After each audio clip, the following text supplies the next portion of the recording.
Shalom Bapak Ibu Saudaraku yang terkasih dalam nama Yesus Kristus. Salam sehat, Tuhan Yesus memberkati. Sebelum kita mendengarkan firman Tuhan, marilah kita berdoa. Kasih karunia dan damai sejahtera dari Allah Bapa kita dan dari Tuhan Yesus Kristus menyertai kamu. Amin.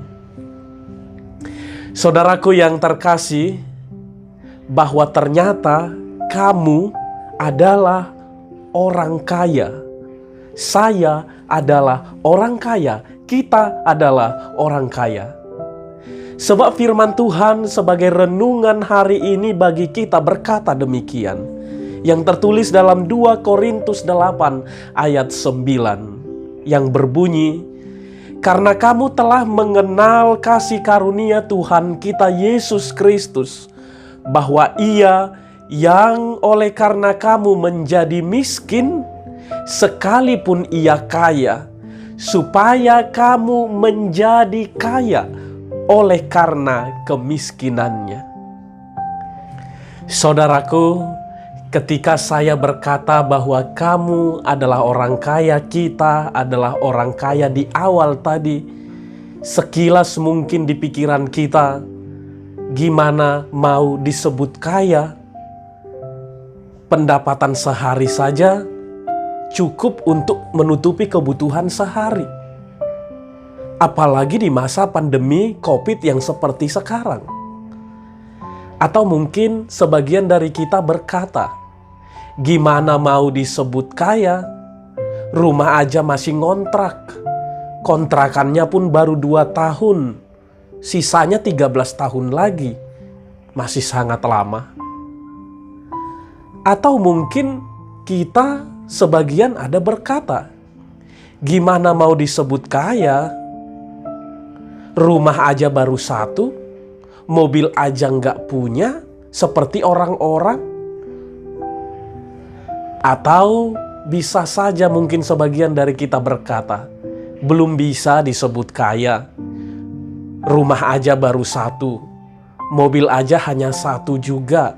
Lahan sawit juga baru hanya pas-pasan 10 hektar saja. Belum bisa disebut kaya.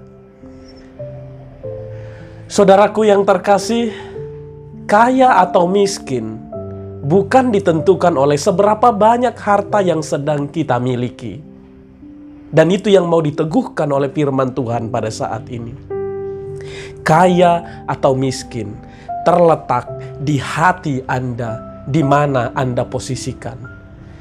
Rasul Paulus mengingatkan, ketika kita memposisikannya, ketika hidup kita sungguh-sungguh kita posisikan dalam satu hal, yaitu kasih karunia Tuhan. Pada konteks nats firman Tuhan hari ini, sebagaimana dalam 2 Korintus 8 ayat 9, adalah kisah tentang pengumpulan dana untuk gereja di Yerusalem karena mengalami penganiayaan. Tetapi orang-orang percaya yang ada di Makedonia, yang sehari-harinya pendapatannya adalah rata-rata di bawah garis kemiskinan, tidak punya banyak, tetapi hati mereka tergerak untuk membantu, untuk menolong orang-orang percaya yang ada di Yerusalem. Dan pada firman saat ini disinggung beberapa kata miskin, di mana dalam bahasa Yunani disebutkan ptokeia, yang lebih menekankan arti miskin diperhadapkan dengan keadaan pada saat itu, yaitu kemiskinan yang sangat ekstrim. Artinya mengarah pada orang-orang yang kere, pengemis, dan sama seperti yang saya katakan yang pertama, bahkan kehidupan sehari-hari saja susah untuk dicukupi, tetapi tergerak untuk mau memberi dan menolong. Saudaraku, mungkin juga sekilas kita berpikir, Terlalu sok-sokan mungkin orang-orang percaya di Makedonia. Sudah tidak punya banyak, tapi masih memberi. Itu logika. Tapi jelas bahwa memang yang menggerakkan hati mereka adalah karena kesadaran kasih karunia Yesus Kristus yang hadir dalam hidupnya. Maka saudaraku yang terkasih, kata kaya sungguh harus kita letakkan dalam kehidupan kita itu, yaitu ketika kita menyadari akan kasih karunia Allah dalam kehidupan kita. Saudaraku, biarlah kita terus kuat sekalipun belum punya banyak, karena kita adalah orang-orang yang sudah diangkat oleh Tuhan dari kemiskinan, belenggu dosa, menjadi kaya, yaitu orang-orang yang sudah dimateraikan dengan keselamatan. Bukankah itu hal yang luar biasa? Itu sering sekali kita lupakan ketika kita melihat ke depan, ketika kita melihat ke samping juga, ketika kita melihat orang-orang lain juga. Akhirnya kita menjadi bingung, pikiran kita menjadi kabur, dan pandangan kita juga menjadi kabur karena melihat dunia ini. Padahal jelas satu prinsip bagi kita adalah orang-orang yang kaya karena kasih karunia Tuhan. Saudaraku, milikilah mental kaya itu. Ya, mental kaya karena kasih karunia Tuhan. Jangan pernah posisikan dirimu sebagai orang bermental miskin. Karena mental miskin adalah mental yang hanya menerima saja. Semakin engkau diberi, semakin kau sadar bahwa dalam dirimu kasih karunia Allah terus hadir, dan itulah di kehidupan kita. Maka kita harus bangkit terus untuk memberi. Jangan jadi orang yang hanya menerima saja, tapi harus mampu memberi akan apa yang sudah kita terima, baik dalam kehidupan sehari-hari. Mungkin saudaraku berkata, hasik do tangan mandang kurhon naswada hamang pandita. Melemparkan sesuatu yang tidak ada, tangan ini sakit. Memberi tidak harus materi. Jika memang sama sekali nol materi yang kita miliki. Jika nol, dan memang sepertinya tidak ada yang sama sekali, hanya nol. Tetapi memberi bisa juga dengan talenta, dengan kekuatan, dengan waktu yang diberikan Tuhan kepada kita, supaya tidak malas.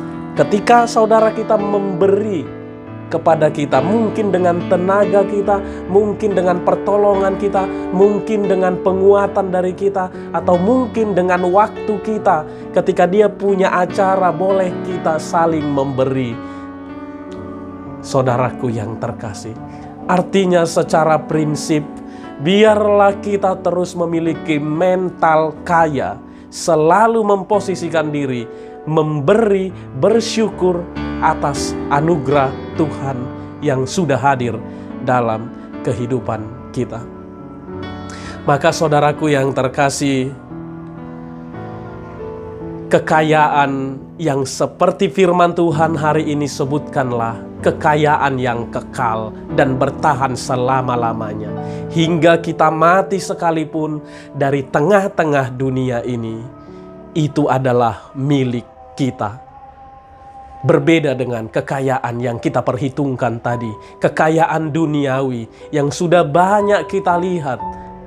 Orang-orang kaya ketika dia mati, tak satu pun yang dia miliki yang dia bawa ketika mati.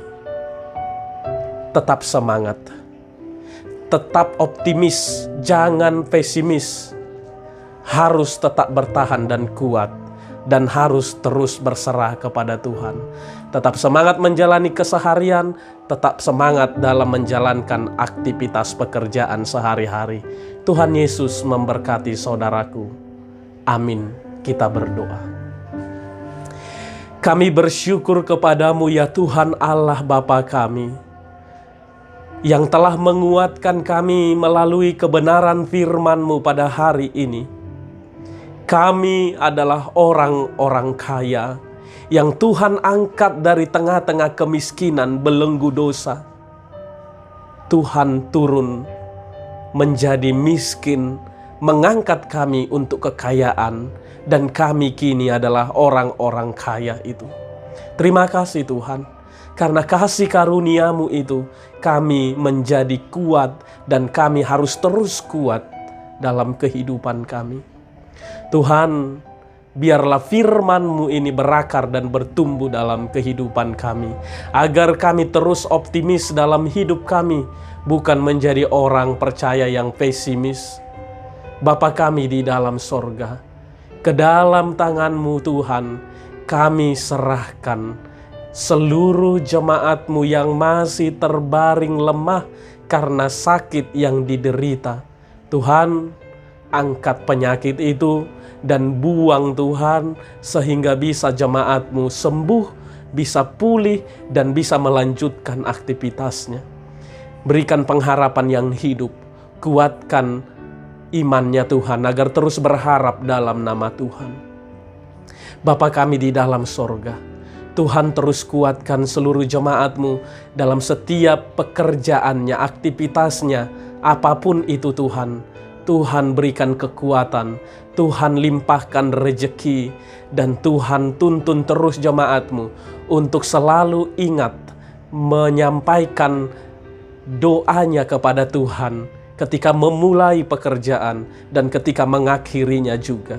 Hanya nama Tuhan kami muliakan, kekal selama-lamanya dalam kehidupan kami. Dalam nama Yesus Kristus kami bersyukur. Amin.